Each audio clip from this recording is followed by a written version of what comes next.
وَقُلْنَا يَا آدَمُ اسْكُنْ أَنْتَ وَزَوْجُكَ الْجَنَّةَ، اور ہم نے کہا کہ اے آدم رہو تم اور تمہاری بیوی جنت میں۔ اب یہ جنت کون سی ہے؟ اکثر حضرات کے نام کر کے نزدیک یہ جنت کہیں آسمان ہی میں تھی، آسمان ہی میں حضرت آدم کی تخلیق ہوئی۔ البتہ یہ سب مانتے ہیں کہ ایک وہ جنت الفردوس جو ہے جس میں جانے کے بعد پھر واپس نکلنے کا کوئی امکان نہیں، یہ وہ جنت نہیں ہے جس میں کہ آخرت میں لوگوں کو جا کر داخل ہونا ہے، اس میں داخل ہونے والے کے نکلنے کا کوئی امکان نہیں۔ ایک رائے یہ بھی ہے، میرا رجحان اس رائے کی طرف ہے، تخلیق آدم اسی زمین پر ہوئی ہے۔ وہ جن مراحل سے گزری ہے تخلیق وہ ایک علیحدہ مسئلہ ہے۔ بائیولوجی اور وحی دونوں اس پر متفق ہیں کہ مٹی سے، کرسٹ آف دی ارتھ سے انسان بنا ہے، اس پر اتفاق ہے، قرآن کا بھی اور بائیولوجی کا بھی، جدید علم الحیوانات کا بھی، علم الحیات کا۔ سٹیجز کیا ہیں اس میں اختلاف ہو سکتا ہے، اس کو چھوڑ دیجئے، وہ اس وقت کا بحث نہیں۔ یہی کسی اونچے مقام پر کوئی سرسبز و شاداب علاقہ تھا جہاں حضرت آدم کو رکھا گیا، کہ جہاں ہر طرح کے میوے تھے، ہر شے، لا تظمأ فیہا ولا تضحا، نہ اس میں بھوک لگے گی نہ دھوپ تمہیں ستائے گی، ہر طرح کی چیز تمہیں فراہم ہے۔ وہاں رکھے گئے ہیں صرف ایک ڈیمانسٹریشن کے لیے کہ انہیں نظر آ جائے کہ شیطان میرا دشمن ہے، وہ مجھے ورغلائے گا، طرح طرح سے میرے اندر وسوسہ اندازی کرے گا، میرے اور میری اولاد کے، صرف ایک ڈیمانسٹریشن۔ اس کی مثال یوں سمجھیے کہ سلیکشن تو ہو گیا، سی ایس پی گریڈ میں کوئی شخص آ گیا ہے، لیکن اب وہ سول سروس اکیڈمی میں رکھا جا رہا ہے۔ تو یہ کوئی اکیڈمی ہو سکتا ہے اسی زمین پر ہو، صرف بتانا یہ تھا کہ تمہیں معلوم ہو جائے کہ یہ شیطان تمہارا دشمن ہے۔ اس لیے کہ اس میں جو ایک لفظ حبوط کا آ رہا ہے، وہ حبوط صرف ایک ہی معنی میں نہیں ہوتا، دوسری معنی میں بھی ہے۔ واللہ عالم، یہ چیزیں پھر متشابہات میں رہیں گی، اس لیے ان کے بارے میں کوئی ایک رائے دوسری رائے، اس کے لیے ذہن سے، عقل سے بات کر کے ایک یا دوسری رائے اختیار کر سکتے ہیں۔ وَقُلْنَا يَا آدَمُ اسْكُنْ أَنْتَ وَزَوْجُكَ الْجَنَّةَ، اور ہم نے کہا کہ رہو اے آدم تم بھی اور تمہاری بیوی بھی باغ میں، اس باغ میں، الجنہ اس باغ میں، گویا کہ اشارہ کیا جا رہا ہے۔ وَكُلَا مِنْهَا رَغَدًا حَيْثُ شِئْتُمْ، اور کھاؤ اس میں سے با فراغت جہاں سے چاہو، ہر طرح کا پھل ہے کھاؤ۔ وَلَا تَقْرَبَا هَٰذِهِ الشَّجَرَةَ، یہاں پہ اس درخت کا نام نہیں دیا گیا، اشارہ اس درخت کے قریب مت جانا۔ فَتَكُونَا مِنَ الظَّالِمِينَ، تو تم ظالموں میں سے ہو جاؤ گے، تم حد سے گزرنے والوں میں سے ہو جاؤ گے۔ اب اس کی بھی حکمت سمجھیے کہ چونکہ ڈیمانسٹریشن کرانی ہے کہ تمہیں کسی چیز سے، ہزار چیزیں مباح ہیں دنیا میں، چند چیزیں پینے کی حرام ہیں، اب تم اگر ان ہزار مباح چیزوں کو چھوڑ کر حرام چیز کو پیتے ہو تو یہ تمہارا اختیار ہوا، جبکہ اللہ تعالیٰ نے مباحات کا دائرہ بہت وسیع رکھا ہے۔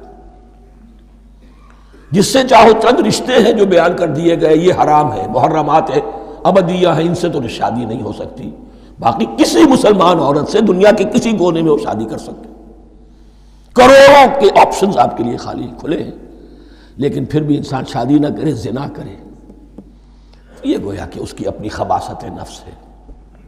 ایک نہیں، دو دو، تین تین، چار چار تک شادی کرو، اجازت ہے تمہیں۔ تو اس اعتبار سے مباحات، اب یہ پورا باغ تمہارے لیے مباح ہے، بس ایک درخت ہے اس کے پاس نہ جانا، اور درخت کا نام لینے کی کوئی ضرورت نہیں، تو آزمائش تھی نا، صرف ایک آزمائش اور اس کی ڈیمانسٹریشن۔ فَأَزَلَّهُمَا الشَّيْطَانُ عَنْهَا، تو پھسلا دیا ان دونوں کو شیطان نے اس درخت کے بارے میں۔ اب وہ کس کس طریقے سے پھسلایا، یہ بھی جیسا کہ میں نے عرض کیا 6 مرتبہ چونکہ یہ قصہ آ چکا ہے، اس کی آپ کو سورہ طٰہٰ میں تفصیل ملے گی، کس کس طریقے سے پھسلایا اور اس بات کے لیے تیار کیا۔ فَأَخْرَجَهُمَا مِمَّا كَانَا فِيهِ، تو نکلوا دیا ان دونوں کو اس کیفیت میں سے جس میں کہ وہ تھے، وہ کیفیت کہ نہ کوئی مشقت ہے نہ کوئی محنت ہے، اور انسان کو ہر طرح کا اچھے سے اچھا پھل مل رہا ہے، تمام ضروریات فراہم ہیں، خاص کوئی حلہ جنت ہے جس کا کہ لباس بھی عطا کیا گیا ہے، لیکن ان کیفیات سے اب نکال کر، اب جسے آپ کہیں گے بٹر فیکٹس آف لائف، اچھا اب جاؤ یہ ڈیمانسٹریشن کرنی تھی، ہو گئی۔ شیطان تمہارا دشمن ہے، تمہارا اور تمہاری نسل کا، شیطان لعین، اور وہ تمہیں پھسلائے گا جیسے آج پھسلایا ہے۔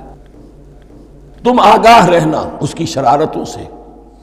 ان الشیطان لکم عدو فاتخذوہ عدوا، یہ شیطان تمہارا دشمن ہے، اسے اپنا دشمن ہی سمجھو۔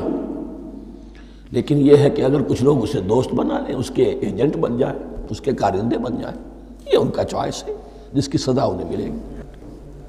فَأَخْرَجَهُمَا مِمَّا كَانَا فِيهِ وَقُلْنَا اهْبِطُوا بَعْضُكُمْ لِبَعْضٍ عَدُوٌّ، اور ہم نے کہا اترو، تم سب ایک دوسرے کے دشمن ہوگے۔ اب یہ چونکہ جمع کا صیغہ آیا ہے، ایک دوسرے کے دشمن ہوگے، تو ایک دشمنی تو شیطان اور آدم اور ذریت آدم کی ہے، ایک اور دشمنی بھی ہے جو انسان میں مرد اور عورت کے مابین ہے۔ عورت بھی پھسلاتی ہے، غلط راستے پر ڈالتی ہے، مرد عورتوں کو گمراہ کرتے ہیں، عورتیں مردوں کو گمراہ کرتی ہیں۔ قرآن مجید میں کہا گیا یا ایھا الذین آمنوا ان من ازواجکم واولادکم عدوا لکم فاحذروہم، اہل ایمان چوکنے رہو، چوکس رہو، تمہاری بیویوں اور اولاد میں سے تمہارے دشمن ہیں، بچ کر رہو، کیپ الرٹ، کہیں ان کی محبت تمہیں راہ حق سے منحرف نہ کر دے۔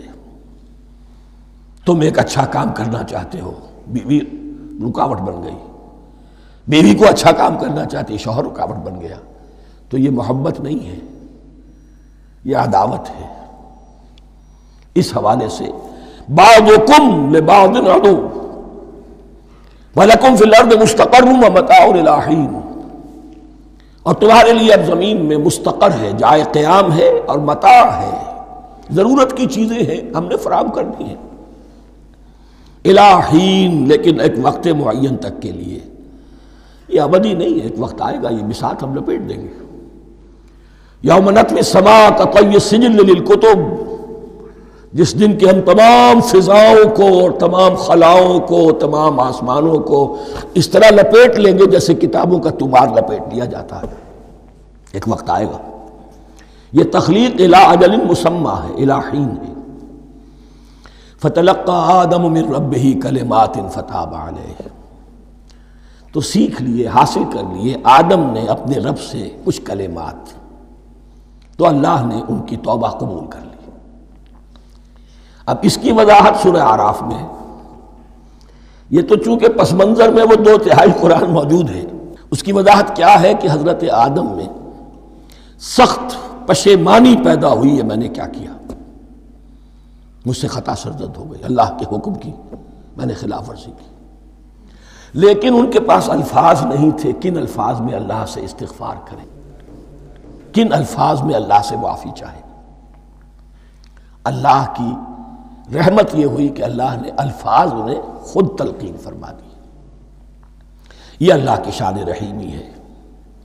اصل شے جو ہے وہ انسان کے اندر گناہ پر ندامت کا پیدا ہو جانا ہے، یہ اصل توبہ ہے۔ علامہ اقبال نے جو بڑی اپنی آغاز عنفوان شباب میں جو اشعار کہے تھے، ان میں سے ایک شعر کو سن کر پھڑک اٹھے تھے اس وقت کے اساتذہ بھی، موتی سمجھ کے شان کریمی نے چن لیے، قطرے جو تھے میرے عرق انفعال کے، انفعال کہتے ہیں شرمندگی کو، شرمندگی سے میری پیشانی پر جو پسینے کے قطرے نمودار ہو گئے، میرے پروردگار کو وہ اتنے عزیز ہوئے، اس نے انہیں موتی کی طرح چن لیا، موتی سمجھ کے شان کریمی نے چن لیے، قطرے جو تھے میرے عرق انفعال کے۔ تو فتلقى آدم من ربہ کلمات، ان پر پچھتاوا ہوا، ندامت ہوئی، اللہ نے انہیں الفاظ، وہ الفاظ کیا تھے وہ سورہ اعراف میں ہیں، ربنا ظلمنا انفسنا وان لم تغفر لنا وترحمنا لنکونن من الخاسرین، اے اللہ ہم نے اپنی جانوں پر ظلم کیا ہے، اور اگر تو نے ہمیں بخش نہ دیا اور رحم نہ فرمایا تو ہم تو خسارہ والوں میں ہو جائیں گے، تباہ ہو جائیں گے، برباد ہو جائیں گے۔ یہی پر فوری تقابل موجود ہے، غلطی ابلیس سے بھی ہوئی، حکم سے سرتابی ہوئی، لیکن اس پر ندامت نہیں ہوئی، تکبر کی بنا پر اور اکڑ گیا، انا خیر منہ۔ غلطی آدم سے بھی ہوئی، نافرمانی ہوئی، لیکن اس پر پشیمان ہوئے اور توبہ کی۔ وہ شیطنت ہے، یہ آدمیت ہے، ورنہ کوئی انسان گناہ سے اور معصیت سے مبرہ نہیں ہے۔ حضور کی ایک حدیث ہے، کلو بنی آدم کلکم خطاؤون، کلو بنی آدم خطاؤون وخیر الخطائین التوابون۔ آدم کے تمام اولاد، تمام انسان خطا کار ہیں، ان خطا کاروں میں بہتر وہ ہیں، اچھے وہ ہیں جو توبہ کرتے ہیں۔ تو یہاں حضرت آدم سے غلطی ہوئی، انہوں نے توبہ کی، پشیمانی ہوئی، ندامت ہوئی، اس نے کی اور اس پر جم گیا، اصرار کیا۔ فتلقى آدم من ربه کلمات فتاب علیہ انہ هو التواب الرحیم۔ یقیناً وہی تو ہے بہت توبہ کو قبول فرمانے والا اور بہت رحم فرمانے والا۔ یہ نوٹ کیجئے گا، توبہ کا لفظ دونوں طرف سے آتا ہے، بندہ بھی تواب وخیر الخطائین التوابون، تواب بندے بھی ہو گئے، تواب اللہ بھی ہے۔ اس کی اصل حقیقت کیا ہے؟ بندے نے خطا کی اور دور ہو گیا اللہ سے، اللہ نے اپنی رحمت کی نگاہ اس سے پھیر لی۔ بندے نے توبہ کی، اللہ پھر اپنی رحمت کے ساتھ اس کی طرف متوجہ ہو گیا۔ توبہ کے معنی پلٹنا۔ بندہ معصیت سے توبہ کر کے اپنی اصلاح کی طرف، بندگی کی طرف، اطاعت کی طرف پلٹ آیا۔ اللہ نے جو اپنی نظر رحمت پھیر لی تھی، اللہ نے پھر وہی اپنی شان غفاری اور رحیمی کے ساتھ بندے کی طرف توجہ فرما لی، جس کے لیے حدیث میں الفاظ آتے ہیں، تم اگر میری طرف بالشت بھراؤ گے میں ہاتھ بھراؤں گا، تم اگر چل کر آؤ گے میں دوڑ کر آؤں گا، ہم تو مائل بکرم ہے کوئی سائل ہی نہیں، راہ دکھلائیں کسے رہنم منزل ہی نہیں۔ وہ تو تواب ہے، بس فرق یہ ہے کہ تابہ بندے کے لیے ہوگا تو الہ ہوگا، تابہ الہ، انی تبت الیک، اور جب اللہ کی طرف سے ہوگا تابہ علیہ، وہ اعلیٰ ہوگا، اس پر توبہ کی، یعنی اللہ کی بلند شان ہے تو انسان توبہ کرتا ہے تو اس کی طرف توبہ کرتا ہے۔ اللہ کی شان کیا ہے؟ وہ توبہ کرتا ہے تو بندے پر اعلیٰ، فتاب علیہ انہ هو التواب الرحیم۔ قلنا اہبطوا منہا جمیعا، ہم نے کہہ دیا اتر جاؤ اس سے اب تم سب کے سب۔ فَإِمَّا يَأْتِيَنَّكُم مِّنِّي هُدًى، اب یہاں لفظ آیا اہبطوا، یہاں بھی پہلے بھی آیا ہے۔ جو حضرات یہ سمجھتے ہیں کہ تخلیق آدم آسمانوں پر ہوئی ہے اور جنت بھی وہ آسمان میں ہے جہاں رکھے گئے تھے، آزمائشی یا ٹریننگ یا ڈیمانسٹریشن والی جنت، وہ یہاں حبوط کا ترجمہ کریں گے کہ آسمان سے زمین پر اترنے کا حکم دیا گیا۔ جو لوگ سمجھتے ہیں یہی کسی بلند مقام پر تھے، وہ کہتے ہیں کہ نیچے اترو، کسی بڑی اونچی سطح مرتفع پر اگر کوئی جگہ تھی تو اب نیچے اترو اور جاؤ، اب تمہیں زمین میں ہل چلانا پڑے گا، اب روٹی حاصل کرنے کے لیے یہ جو نعمتوں کے دسترخوان یہاں بچھے ہوئے تھے یہ اب تمہارے لیے نہیں ہے۔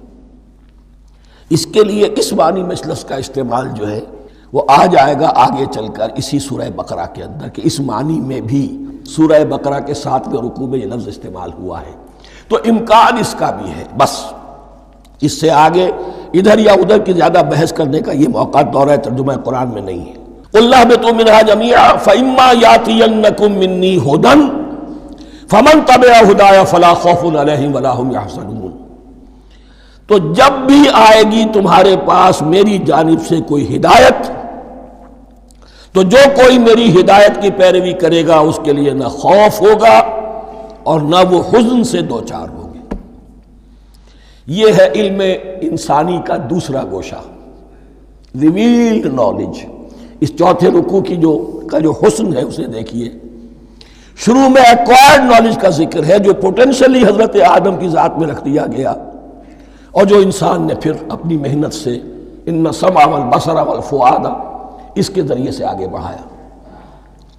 یہ علم ہے، چل رہا ہے، آج مغربی اقوام ہم سے بہت آگے ہیں، کبھی ایک زمانے میں مسلمان آگے نکل گئے تھے، لیکن ظاہر بات ہے کہ اس دنیا میں عروج تو انہی کو ہوگا جو ان چیزوں میں سب سے زیادہ جس کی آگہی حاصل ہوگی۔ البتہ ایک علم وہ ہے جو آسمان سے نازل ہوتا ہے، یہ گیون ہے، ریویلڈ نالج ہے، یہ وحی ہے۔ فَإِمَّا يَأْتِيَنَّكُم مِّنِّي هُدًى، تمہارے مقام خلافت کا تقاضا یہ ہے جو احکام ہمارے آئے، جو ہدایات ہم بھیجیں، ان کو تو پوری طریقے سے اس کی پیروی کرو۔ فَمَن تَبِعَ ہدایا، تو جو کوئی بھی میری ہدایت کی پیروی کرے گا، فَلَا خَوْفٌ عَلَيْهِمْ وَلَا هُمْ يَحْزَنُونَ وَالَّذِينَ كَفَرُوا، اور جو ناشکری کریں گے، کفر کریں گے، انکار کریں گے، وَكَذَّبُوا بِآيَاتِنَا، اور ہماری آیات کو جھٹلائیں گے، فَأُولَٰئِكَ أَصْحَابُ النَّارِ هُمْ فِيهَا خَالِدُونَ، تو وہ جہنمی ہوں گے، آگ والے ہوں گے، اس میں ہمیشہ ہمیشہ رہیں گے۔ یہ ہے گویا کہ چارٹر، اس نوع انسانی کو جو ابدی چارٹر اللہ نے دیا ہے، جبکہ زمین کا چارج دے دیا گیا خلیفہ کی حیثیت سے۔ یہاں یہ 4 رکوع جو ہے سورہ بقرہ کے جو میں نے عرض کیا تھا، قرآن کی دعوت، قرآن کا بنیادی فلسفہ، اس پر یہ جام ہے، اور یہ مکی صورتوں کے مضامین کا خلاصہ۔